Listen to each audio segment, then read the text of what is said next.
Let's start with Mahomes versus Herbert. My two big takeaways in that game is great in anything in life. Great creates clarity. Okay? If you're still clinging to Taylor Heineke or Daniel Jones, you think you can go toe-to-toe with Mahomes? Win shootouts with Mahomes? Give it up. Burrow can. Josh Allen can. Justin Herbert can. May not win most of them, but they can go toe-to-toe with Burrow. They can make big plays, make Patrick sweat a little. He creates clarity. If you're still clinging to Daniel Jones, man, you're not winning shootouts here. He's playing a different sport than Daniel Jones and Taylor Heineke. Okay? Mahomes is not just a physical unicorn. He is a mental unicorn. Demeanor is perfect. I mean, he is a unicorn on so many levels. When Aaron Rodgers trails late, he looks annoyed.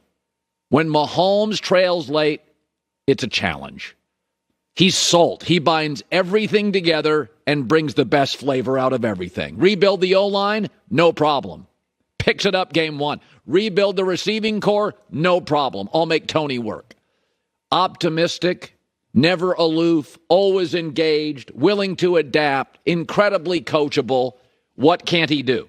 So that's the first thing. He creates clarity.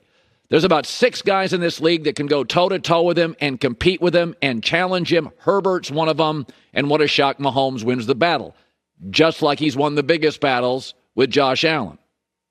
The second thing is, think of all the money and the time that Denver spent, the Raiders spent, the Chargers spent trying to dethrone Patrick Mahomes. Cornerbacks, edge rushers, big swings.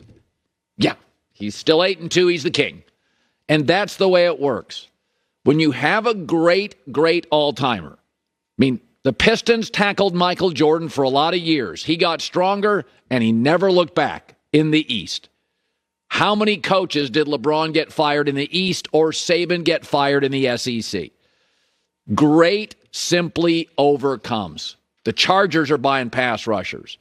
You know, Denver's spending big money. Raiders bring in pass rushers. And Mahomes, and they're all trying to beat Mahomes here in November and December. Get around Thanksgiving, that's the real regular season. They're spending that money not for September, not for the week after Labor Day. They're spending it for November and December. And after last night, Mahomes is 25 straight wins in November and December. Leads the NFL in touchdown passes, leads the NFL in passing yards, and he is the target not only of the AFC West, Mahomes is now the target of the league. When you draft a guy, and this is what greatness does, can our guy go toe-to-toe with the Mahomes in a big game? I mean, Jimmy Garoppolo gets to a Super Bowl in San Francisco with a better overall roster, I would argue, is like, whew, we got to draft another quarterback. Jared Goff gets to a Super Bowl. And Sean McVay's like, that's not going to be good enough. I mean, that's what this kid is doing. And he proves that you can do it all. He's such a unique player. And it's not just the physical gifts. It's the coachability, the adaptability. You can watch certain star quarterbacks trailing late in games. You can watch their body language. They get tight. They feel annoyed.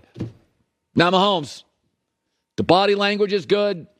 Patting guys on the back. Let's go. This is what we do.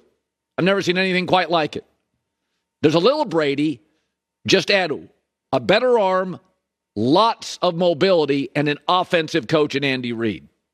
It's like, Brady with 3 other gifts. They took a brief shot of Justin Herbert's face watching Mahomes. He had just led his team to the lead. And they took a shot of Herbert. And he was like, oh, boy. A minute and a half left. He's just like, oh, boy. I mean, it's the only quarterback of my life. Not even Brady gave you this. When the Chargers were driving down the field, the entire discussion was, don't score too soon. It wasn't about scoring. You don't score too soon. Oh, a minute and a half left. They may have scored too soon. Well, after he came back 13 seconds and beat Buffalo, I get it. What a spectacular talent. How lucky is the NFL to have that kid as face of the league? All right. So our favorite bet of the weekend was actually the Cowboys. You could see it coming. The Vikings played in a wildly emotional game against the Bills. The Cowboys were, after that loss to Green Bay, backed into a corner. You knew they'd play well. But this morning, if you listen to Cowboy fans, they're Super Bowl favorites. I've come to the conclusion with the Cowboys, I'm just here for the emotional circus. I'm not going to take a side. I just like watching it. I mean, think about the stages of the Cowboys this year. Week 1, Dak gets hurt. They get throttled by Brady and the Bucs. Woe is me. Weeks 2 through 5, backup Cooper Rush starts winning. Is Dak coming back? Dak's no good. We have a quarterback controversy. Week 6 through 10, Dak kind of slides back in for Cooper Rush.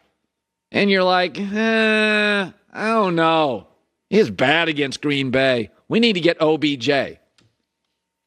And the final stage of the Cowboys is they dust off Minnesota yesterday easily, and they're the best team in the world. And if you look at their schedule, all you Cowboy haters out there, just take a seat. They're going to have a lot of laughs and a lot of hope because now they get the Giants at home, the Colts at home, the Texans at home, and they're at the Jags. So it's a lot of W's for the Cowboys coming up, and there's going to be a lot of hope. It's going to be a fireworks show. And listen, is Dallas a fun team? Absolutely. Are they a talented team? Oh, absolutely. Are they a Super Bowl winning team? I don't think so. But there's more twists and turns than Yellowstone, so I'm into it. And I will say this about Dallas. There's a lot of things to be optimistic about. Tony Pollard has emerged, home run hitter at running back. OBJ appears to be leaning Dallas. The offensive line's playing better. Young offensive line is playing better. Dak is now healthy. And they appear to have a two-headed monster at running back where Dak isn't relied upon to throw 40 times a game. The Cowboys are 3-0 when Dak is throwing the ball 27 times or fewer. So there is a recipe for Dallas to win, and that recipe is don't rely on Dak to do a Mahomes or a Josh Allen or a Burrow or a Brady where he's got to throw 40 times a game. But I know a lot of you love the Cowboys, and I know a lot of you hate the Cowboys, and I'm just here for the ride. There was stage 1, week 1, then the Cooper Rush stage, then the Dak returns and we're not good enough stage, and now we're in the stage where, we could do this every week, blow everybody away, we're the best team in the world. And I'm not bothered by it. I'm here for the laughs and fun and optimism. All right. There's no reason to hate.